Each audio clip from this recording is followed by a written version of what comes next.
Panel, as we said, there's a brand new report from the New York Times that could shake up this already rocky 2016 election. Two women have now come forward to the Times and said that Donald Trump touched them inappropriately. One of the women, Rachel Cooks, was 22 years old in 2005 when she says she met Donald Trump in Trump Tower. But after they shook hands, Crooks says Trump, quote, kissed me directly on the mouth, end quote. She went on to tell the Times that, quote, it was so inappropriate. I was so upset that he thought I was so insignificant that he could do that. The other woman, Jessica Leeds, says Trump assaulted her while sitting next to him on an airplane in the 1980s. She described the incident to the New York Times. Watch. It was a real shock when all of a sudden his hands were all over me. He started encroaching on my space. And I hesitate to use this expression, but I'm going to. And that is, he was like an octopus. It was like he had 6 arms. He was all over the place. And if he had stuck with the upper part of the body, I might not have gotten that upset. But it's when he started putting his hand up my skirt. And that was it. That was it. She says she moved back. She had been invited to come up and sit in first class. She said she went back to coach and stayed there for the rest of the flight.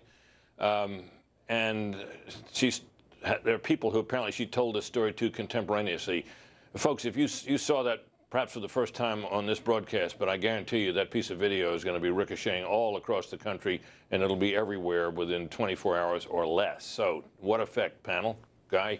Well, we were told there was more to come. Ben Carson, a top surrogate for Donald Trump, said there's probably more. Donald Trump seemed to even concede on the stump. If they come out with more stuff against me, I'll go harder against Bill Clinton. That is a very difficult video to watch, hearing a woman describe being assaulted that way. And now, if she told people at the time that this happened, that lends credence and credibility to what she said. If Trump wants to deny it, that's his prerogative. We'll see how that plays out. The problem is, politically, regardless of whether she's telling the truth, and who knows, I'm not going to say she's lying, but even if she is, Donald Trump's audio clip that we've all heard for the last week or so describes precisely that sort of behavior. And now to have a woman come out with some credibility to say, yes, he did exactly that to me, when Trump said at the debate, no, I've never actually behaved that way. Those were only words. Problem for Donald Trump. Well, I will put money on what I predict Donald Trump will do in reaction to this, which is to release the Juanita Broderick interview from the 1990s with NBC, making that case against Bill Clinton. So I think that that's how he's gonna go after this. But it's clear, I mean, Guy's right. This is the Access Hollywood. If you argue that that was locker room talk, it's all talk, it was inappropriate, but it's talk. This shows that the talk was reality. I should point out, by the way, that Trump is quoted in that article the Times put out just a short time ago as denying that this ever happened. Yeah, and I shouldn't say, this is a woman's, this is her perspective on it. So I shouldn't have said that it was definitely reality. He's going to argue against it.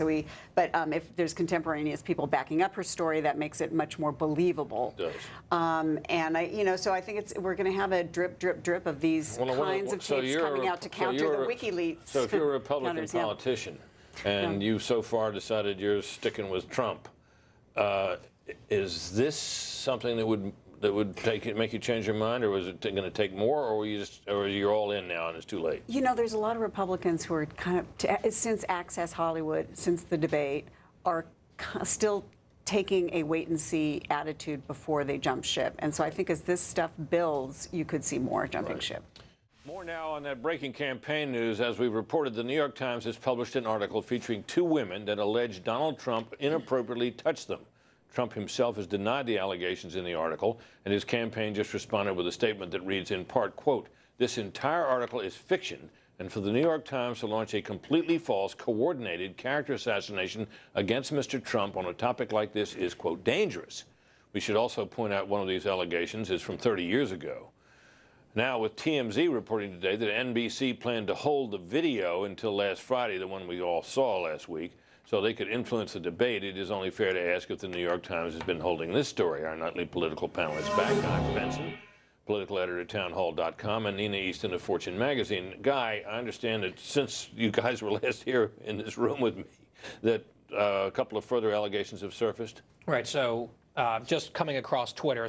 But it's the Palm Beach Post and KING in Seattle, both reporting separate women now coming forward and saying that Trump groped them.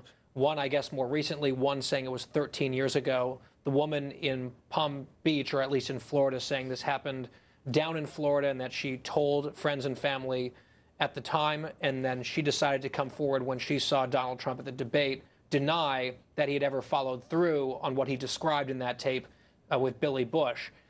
And again, none of these women, I think it's important to point out, went to the authorities at the time. The Trump people will point to that, and I think that they are right to do so.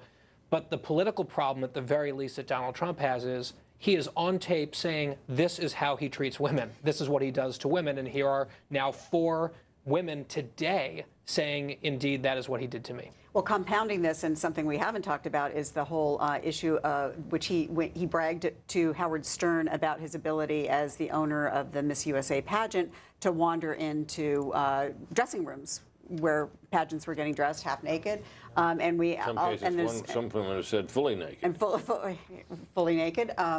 And there are reports that came out today and yesterday that this also was the Miss Teen USA pageant, where you have girls as young as 15, and he walked in, and there are some pageant candidates on the record talking about that. So the whole swirl of this is not good for Donald Trump, but he is going to keep pushing back on it. Well, no doubt about that, and I suspect we'll hear more from the campaign over the next 24 hours about that. Something that probably needs to be discussed here is the effect of things like this on a campaign are twofold. It is the seriousness with which the people take the allegations, but it is also the effect that allegations like this have on a campaign's ability to get out whatever other message it's trying to communicate.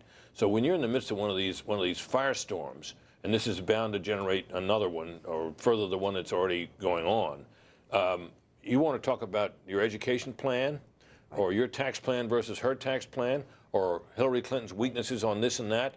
That stuff is drowned out. This is going to be what makes the news, and his response to it will make the news, right? And it also drowns out the WikiLeaks controversy over Hillary Clinton. More people are going to understand this, relate to this, than they are about the dodging and calculating that goes on inside her campaign, or for that matter, what one of her aides might have said about Catholics. I mean, it trumps all of the stuff that might have hurt. No pun intended. No pun intended. No pun intended. And isn't it a coincidence that Donald Trump's ability to get billions of dollars of uninterrupted, basically unchallenged airtime just expired as soon as the Republican primary ended? Look at just the last day. It's 4 women, 3 different news outlets. I would be astonished if the Democrats were not behind some of this. This feels coordinated. The media had some of this stuff. NBC apparently sat on the tape. Look, I'm not going to defend what Donald Trump said in that tape at all. It cannot be defended. But if NBC and TMZ reported this, if NBC and their executives had this information weeks or even months ago, and they held on to it to drop it when it had maximum electoral impact, that is not journalism. That story also said that they were going to expunge Billy Bush's piece of it out of the tape before they put it out.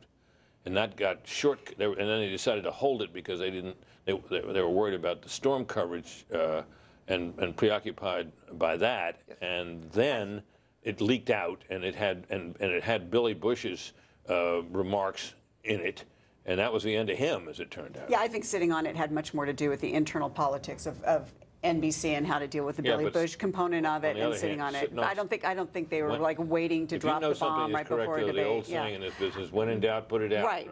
That's right. But I'm saying the motivation, I don't think, was to drop it in a way that would hurt Trump. I think the motivation was internal politics on how do we deal with the Billy Bush. Hardly should have come at a worse time, though, right?